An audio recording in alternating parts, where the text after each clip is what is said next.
Okay, so today we're going to talk about adding and subtracting rational expressions. Here are the steps to do this. So first thing you need to do is you need to factor everything possible first. The next step is going to be get common denominators.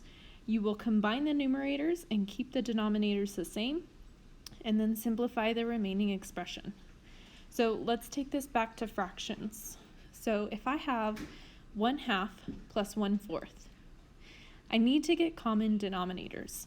So looking at my numbers 2 and 4, the least common multiple is going to be 4, okay? That's going to be my common denominator. So to get 4, I multiply the top and bottom by 2.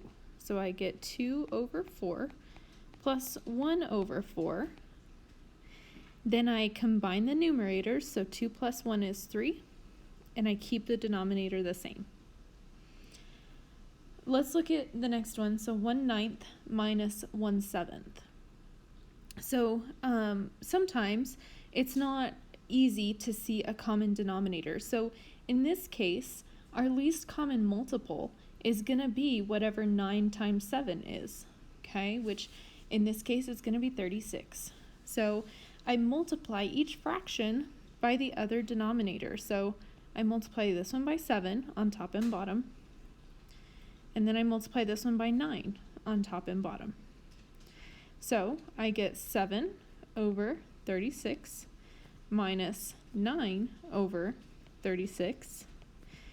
I combine the numerators, so 7 minus 9 is -2 over 36. Now this can reduce by 2, so I will get -1 over 18. And it's a very similar process whenever we're talking about rational expressions. Okay, so let's talk about rationals with like bases. So in this case, we have a common denominator already. So at this point, we just combine the numerators. So I will have 13a plus 5a all over 4a squared. And I keep the same denominator. Well, 13a plus 5a is 18a divided by 4a squared. Now we need to simplify. So 18 divided by 4, those are both multiples of 2, so we can reduce this fraction by 2. 2 goes into 18 9 times, 2 goes into 4 twice. So we will have 9 over 2. Now let's look at our variables.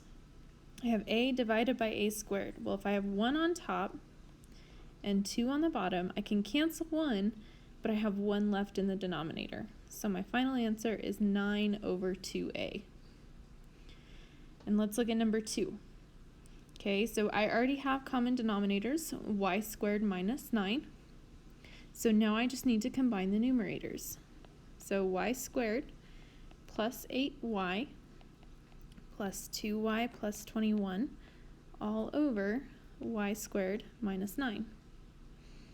So this will actually simplify to y squared plus 10y plus 21 all over y squared minus 9. Now, always, always, always see if you can simplify. See if you can factor and then simplify. So the numerator there, two numbers that multiply to 21 but add to 10 is going to be 7 and 3.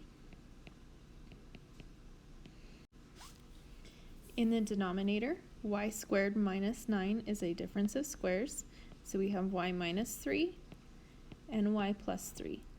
And so something we can cancel from the numerator and denominator is y plus 3, and that leaves us with y plus 7 over y minus 3. All right, so now we're going to talk about rationals with unlike bases. So let's look at number 1. We have 15 over 2x minus 16 over 3x. So one thing to think about is factor everything first. Well, in this case, I can't factor it, okay? So what does each denominator have in common? In this case, they both have an x, okay? So now we need to figure out, okay, what does the first one here have that the second one doesn't? A 2. So we need to multiply this one by 2 on top and bottom. Think about it in the same way. What does this one have, the second one, that the first one doesn't? A 3. So I'm going to multiply this one by 3. So 15 times 3 is 45. Let me change my color here.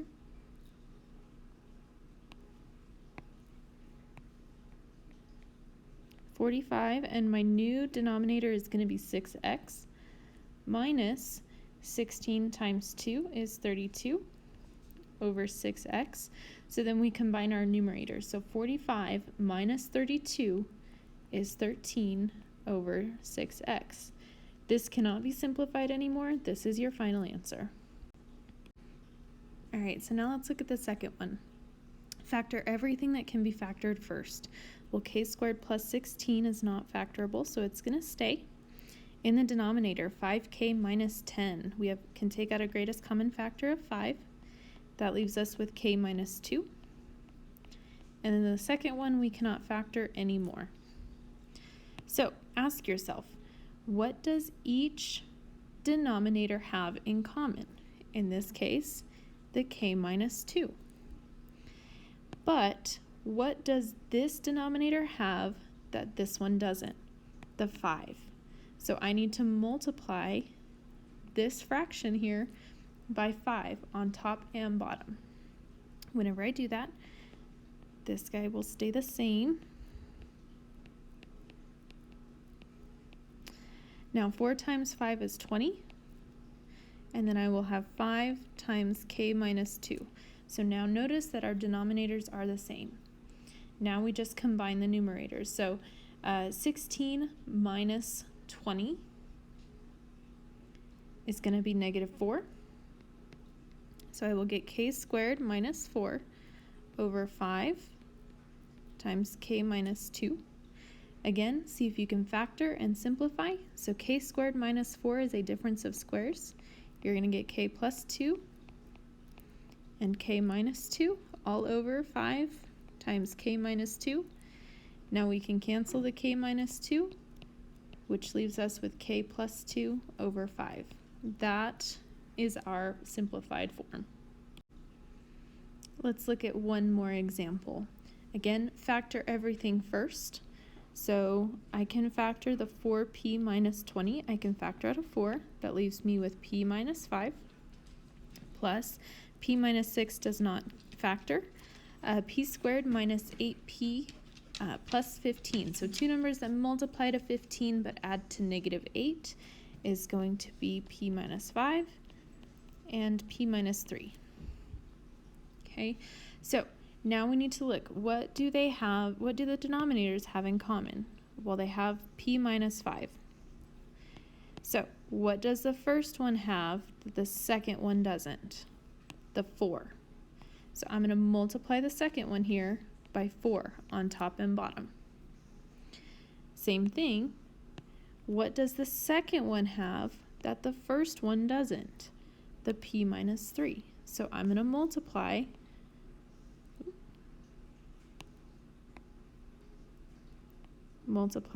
by p minus 3 on top and bottom.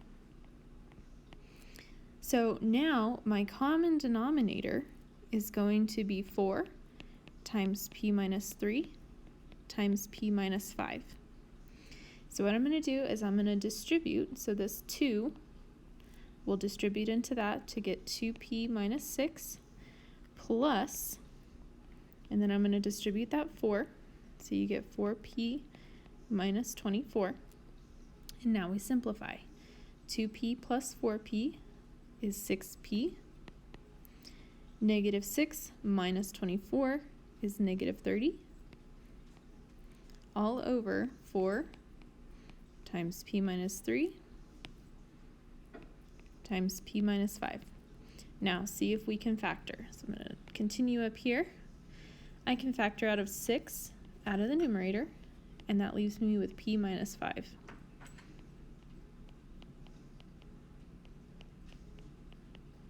Then I can cancel the p minus 5s in both the numerator and denominator.